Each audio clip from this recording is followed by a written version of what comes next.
فاعوذ باللہ من الشیطان الرجیم بسم اللہ الرحمن الرحیم واذکروا اللہ کثیرا لعلکم تفلحون صدق اللہ العلی العظیم۔ اللہ تعالیٰ کا پاک کلام ہے۔ اللہ تعالیٰ نے اپنے پاک کلام میں ان لوگوں کا ذکر کیا ہے جو دنیا میں بھی کامیاب ہوں گے اور آخرت میں بھی کامیاب ہوں گے، اور اللہ تعالیٰ جن کو دونوں جہانوں میں کامیاب فرمائے گا۔ جہاں بھی ان کا ذکر کیا گیا تو لفظ فلاح استعمال کیا گیا کہ ان لوگوں نے فلاح پائی۔ یا اللہ، ہم بھی آگاہی چاہتے ہیں کہ کن لوگوں کو دنیا آخرت میں تو کامیاب فرمائے گا۔ تو اللہ تعالیٰ نے اپنے پاک کلام میں ارشاد فرمایا، وَاذْكُرُوا اللَّهَ كَثِيرًا لَعَلَّكُمْ تُفْلِحُونَ، پس تو اللہ کا ذکر کثرت سے کر تاکہ تو دنیا آخرت میں کامیاب ہو جائے۔ معلوم چلا ہر وہ اللہ کا بندہ، اللہ کی بندی جو اللہ کا ذکر کثرت سے کریں گے وہ دنیا میں بھی کامیاب ہوں گے اور آخرت میں بھی کامیاب ہوں گے۔ جب حضرت عبداللہ ابن عباس رضی اللہ تعالیٰ عنہ سے پوچھا گیا کہ یا حضرت، یہ ذکر کثیر کیا ہے، ہمیں معلوم ہونا چاہیے کہ حضرت عبداللہ ابن عباس وہ نبی پاک کے صحابی ہیں جنہوں نے سب سے پہلے قرآن پاک کی تفسیر لکھی، اور رسول پاک نے آپ کے لیے دعا فرمائی، یا اللہ عبداللہ ابن عباس کا سینہ قرآن پاک کی تفسیر کے لیے کھول دے۔ اتنے نبی پاک کے قریب تھے۔ حدیث پاک میں آتا ہے حضرت عبداللہ ابن عباس رضی اللہ تعالیٰ عنہ نبی پاک کے پاس بیٹھے تھے کہ جبریل امین آئے اور آ کے کہتے ہیں، یا رسول اللہ، آپ کے دائیں طرف جو بچہ بیٹھا ہے اس کو اللہ نے سلام بھیجا ہے، میرا بھی سلام پہنچائیں۔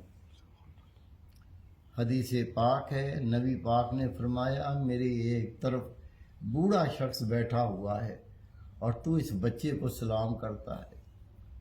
اس نے کہا، یا رسول اللہ، اس نے جوانی میں توبہ کی ہے اور اس نے بڑھاپے میں توبہ کی ہے۔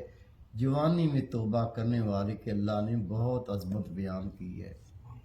جب عبداللہ ابن عباس سے پوچھا گیا کہ ذکر کثیر کیا ہوتا ہے، آپ نے فرمایا، تو بیٹھا ہو اللہ کا ذکر کر، تو کھڑا ہو اللہ کا ذکر کر، تو لیٹا ہو اللہ کا ذکر کر، تو بیمار ہو اللہ کا ذکر کر، تو صحت یاب ہو اللہ کا ذکر کر، اگر تو زمین پر ہو تو اللہ کا ذکر کر، اگر تو پانی پر ہو تو اللہ کا ذکر کر۔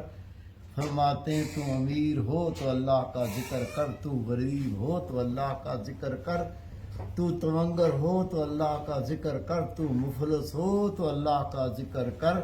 پھر آپ فرماتے ہیں، لے کل حال، تیرا کوئی حال اللہ کے ذکر کی غفلت میں نہ ہو، یعنی ہر وقت تیری جو حالت ہو تو اللہ کا ذکر کرتا ہو۔ اور یہ ذکر دل سے ہو سکتا ہے، زبان سے ہر وقت اللہ کا ذکر نہیں ہو سکتا۔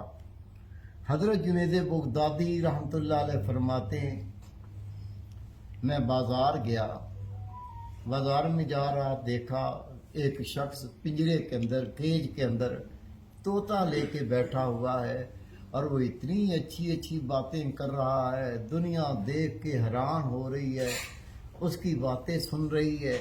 جب جنید بغدادی رحمۃ اللہ علیہ قریب سے گزرے، طوطا کہتا ہے، جنید بغدادی، اگر تو مجھے آزاد کرا دے میں تجھے ایسی بات بتاؤں گا جس کا تو تصور نہیں کر سکتا۔ جنید بغدادی نے طوطے کے مالک سے کہا، میں تجھے کیا رقم دے دوں کہ تو اس گیج کا دروازہ کھول دے اور اس کو آزاد کر دے؟ اس نے ایک بڑی رقم مانگی، آپ نے اس کو رقم دے دی۔ حضرت جنید بغدادی نے جیسے رقم دی، طوطے کے مالک نے کیج کا دروازہ کھولا اور طوطے کو اڑنے کی اجازت دے دی۔ طوطا اڑ کے سامنے شاخ پر بیٹھ گیا۔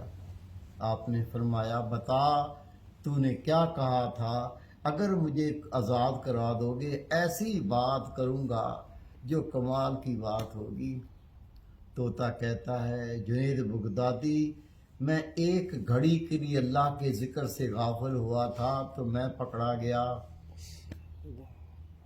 جو اللہ کے بندے گھنٹوں اللہ کا ذکر نہیں کرتے ان کو اللہ کیسے پکڑے گا، اس پر میں حیران ہوں۔ جانور جب تک اللہ کا ذکر کرتا ہے اس کو آزادی رہتی ہے، جیسے ہی اللہ کا ذکر جانور چھوڑ دیتے ہیں وہ پکڑے جاتے ہیں۔ مچھلی جب تک اللہ کا ذکر کرتی ہے اس کو کوئی شکار نہیں کر سکتا، جیسی مچھلی اللہ کا ذکر چھوڑ دیتی ہے وہ جال میں پھنس جاتی ہے۔